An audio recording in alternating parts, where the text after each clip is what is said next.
আসসালামু আলাইকুম।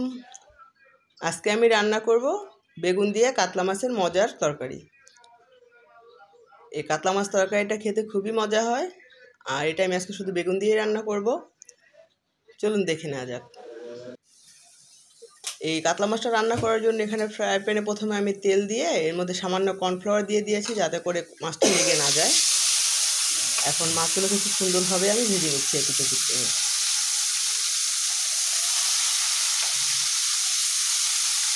এতে করে নতুন রাঁধুনি যারা আছেন তাদের জন্য একটা টিপস হলো, এখানে মাছ ভাজার সময় মাছের মধ্যে তেলটা গরম করে এর মধ্যে সামান্য কর্নফ্লাওয়ার দিয়ে নিলে মাছটা কড়াইতে লেগে যাবে না, খুব সহজেই মাছটা উঠে যাবে।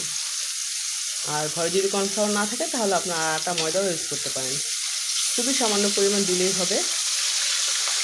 দেখেন কি সহজে মাছগুলো উঠানো যাচ্ছে, মাছগুলো লেগে যাচ্ছে না। এভাবে করে আমি খুব সুন্দর করে মাছগুলো ভেজে নিচ্ছি। মাছটা ভাজানো হয়ে গেলে এখন আমি মাছগুলো একটা প্লেটে উঠিয়ে নিব।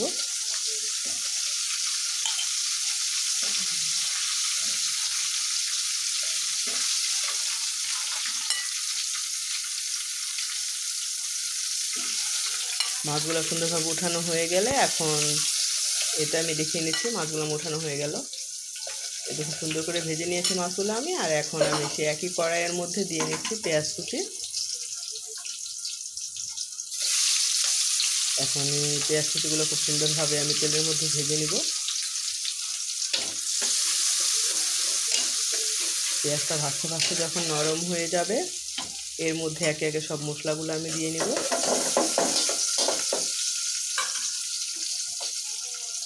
এ পর্যায়ে আমি প্রথমে দিয়ে নিচ্ছি হলো এখানে মরিচ গুঁড়া। মরিচ গুঁড়া আমি প্রায় 2 চা চামচ পরিমাণ দিয়ে নিলাম। আর এখন দিয়ে নিলাম স্বাদ মতো লবণ, আর হলুদ গুঁড়া দিয়ে নিলাম প্রায় 1/2 চামচের একটু বেশি। আর এখানে স্বাদ মতো দিয়ে নিচ্ছি আমি আদা রসুন বাটা। এখানে আমি প্রায় 1 চা চামচ পরিমাণ আদা রসুন বাটা দিয়ে নিলাম। এখন মশলাটা খুব সুন্দর করে আমি তেলের মধ্যে ভেজে নেব। এতে করে মশলার যে কাঁচা গন্ধটা থাকবে সেই গন্ধটা থাকবে না।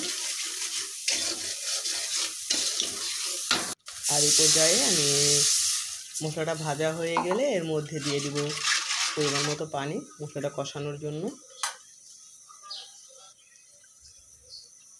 এই ঝোলের জন্য পানিটা দিয়ে আমি এখন আগে থেকে কেটে রাখা বেগুনটা দিয়ে নিচ্ছি।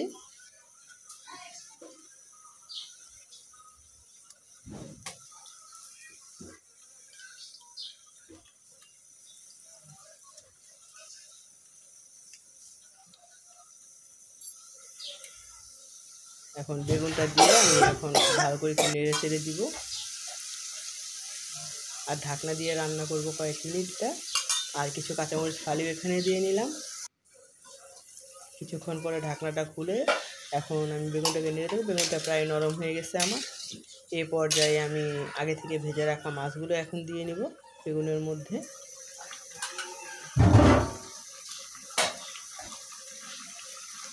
তো মাছগুলো দিয়ে নিচ্ছি একে একে, সবগুলো মাছ আমি দিয়ে নিচ্ছি।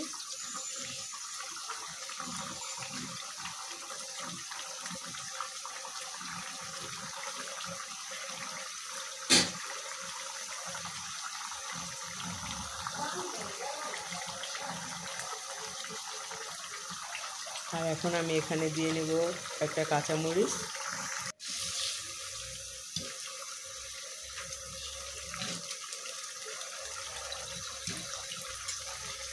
এখন আমি ঢাকনা দিয়ে কিছুক্ষণ রান্না করব।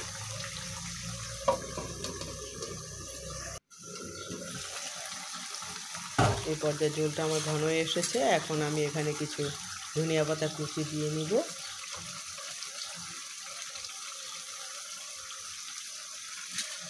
ধনিয়া পাতা কুচিটা দিয়ে আমি কিছুক্ষণ রান্না করে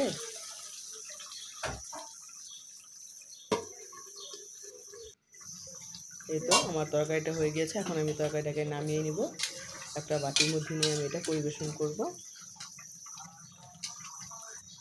এই তো খুব সহজেই তৈরি হয়ে গেল আমার কাতলা মাছের মজার রেসিপি, বেগুন দিয়ে কাতলা মাছ। আল্লাহ হাফেজ।